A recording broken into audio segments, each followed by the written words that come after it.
Give me one more nice body roll, ready, chest forward, boom, paint the wall, and then really think about hips are the last thing that drop back, and then just give me this little hip smiley face, but forward and back instead of side to side like we did earlier. So that's the first part of the reverse body roll.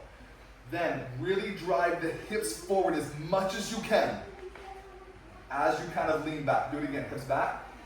Drive the hips up, up, up, up, up, up, up, up, up, up, up. Then lean back and slowly bring your body up. Do it again, hips back. Ready, drive the hips down, up, up, into center, lean back, roll the body up. Just do that. A little bit of a leg workout. Go ahead and switch your feet for me. We really should practice both sides as well. So ready, hip, swaying forward and back. And then ready, hips forward. Drive the hips even more. Like really try to engage your glutes and get your hips forward. Do it again. Ready, hips forward. And then we lean back and roll up. Then sometimes it's nice and easy from there to like think about just that body roll backwards and reverse body roll up.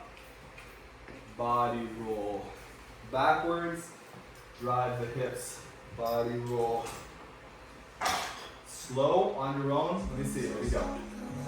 We're trying to go body roll, reverse body roll back up.